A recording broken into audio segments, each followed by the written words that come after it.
Hi, I'm Cathy Thomas, and I write about the pleasures of cooking, not about tragedy. Yet I turn a visit to the still smoldering ruins of the 9/11 attack into a food story. This delicious fish with ginger green onion sauce was shared when I interviewed David Waltuck, chef owner of the acclaimed Chanterelle restaurant, 7 blocks from Ground Zero, 2 weeks after the attack.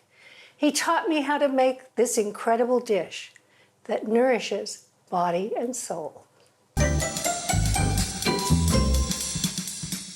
We're going to start by hydrating the dried shiitake mushrooms. And you want to get the hottest tap water you can get out of your tap and cover them up. I'm going to let these soak for about a half an hour. But I have other things to do. I'm going to start the rice. This is a coconut rice, and I'm using a rice cooker. You can use a pan on top of the stove, but it's so easy to use the rice cooker. So I have 2 cups of long grain rice, 3½ cups of water, and a 13-ounce can of coconut milk that's unsweetened. I'm going to give it a good stir and a little salt. Turn it on, done. And once the rice is cooked, it'll keep it warm. We're gonna make the sauce. We're gonna start with 2 cups of chicken broth, and then 1/4 cup of granulated sugar, 1/3 cup of rice vinegar, some oyster sauce, which now you can get at any market in the Asian section, a little soy sauce, some fish sauce. That's going to add a lot of umami to the mix. And we want some fresh lime juice. So I'm just giving it a little roll here. Loosen those juices. And we want about a tablespoon of fresh lime juice. These beautiful mushrooms are hydrated. All I need to do at this point is just trim off any stem, because those stems are really hard. And then just cut them into strips. In they go. Bring this up to a boil, lower the heat, and gently simmer it for about 20 minutes. We have a beautiful half of a Norwegian Atlantic salmon. I'm going to turn the very end under a little bit because it's real skinny and I want it to cook evenly. Just a little drizzle of olive oil. I'm going to use my fingers to kind of coat the top. And this is going to help it to get nicely caramelized. A little seasoned salt. You can use your favorite. I'm using Spike Original.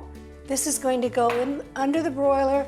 The rack is about 6 inches to 8 inches below the broiler element, and it's going to broil for about 9 minutes. I'm going to take a peek at it then, and if it's nicely caramelized, I'm going to move it down to a lower rack in the oven. Turn off the oven and let the residual heat of the oven finish cooking the fish. I'm gonna mince up some fresh ginger here. I'm leaving it unpeeled. Oh, it just smells so good. And it goes into our sauce. And I also want some dried red pepper flakes. We want to do our onion. I'm gonna cut off either end. And cut it in half, and then peel off that skin. And now in lengthwise slices. You want them to be wide enough so that they're not raw after a minute of cooking, but still have some crunch. And I've already cut the red bell pepper. Okay, a little thickening slurry, room temperature water and some cornstarch. And it's going to require 1 or 2 minutes of cooking to thicken up. I'm going to cut these green onions up. I want them in kind of 1-inch pieces. You'll notice I'm using the dark green part too. Oh, it's beautiful. It's thickened up beautifully. Okay, I want to put in the vegetables. and let this cook for, about 2 minutes, because I still want them to be crisp. Now it looks like I need more juice, and there's a way for me to get more juice. The water that was used to hydrate those dried shiitake can be strained. I'm going to add just a little bit of this and let this cook. It's time to plate this wonderful dish. Salmon out of the oven. Doesn't it look beautiful? Oh, juicy. The salmon you use can either have the skin on or skin off. And I love this because it's enough to feed a crowd.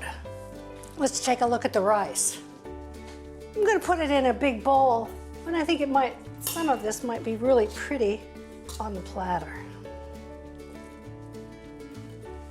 You can spoon the sauce on, or you can dump it on. Beautiful. And all it needs at this point is some beautiful green onions. Here's a quick tip from Melissa's. A simple salad that showcases oranges and avocados is a true delight. Simple, yet delicious. Start by arranging some lettuce on a small platter. Today, I'm using red leaf lettuce. I've got some red onion here that I cut into lengthwise slivers, and I tasted it, and it had a little bit too much burn for my taste buds. So I put it in some ice water and let it sit for a couple of hours. So now I just want to drain that off. Next, some vinaigrette. Okay, I've got some fresh lemon juice in here, a couple of tablespoons, and I want to add some salt to get it to dissolve in the acid, and then a drizzle of about 1/3 of a cup of olive oil. Some juice from some sliced oranges.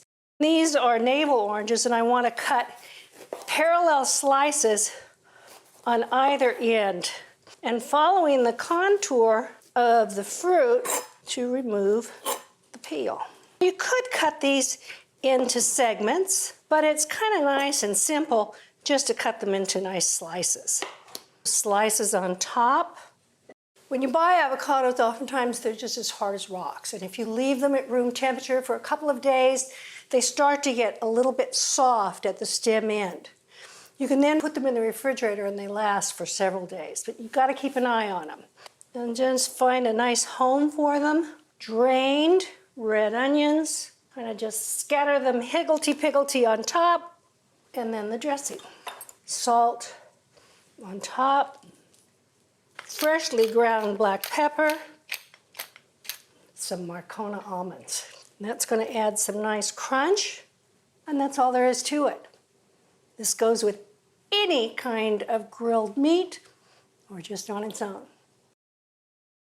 The produce aisles are filled with so many delicious choices. Try something new, have an adventure.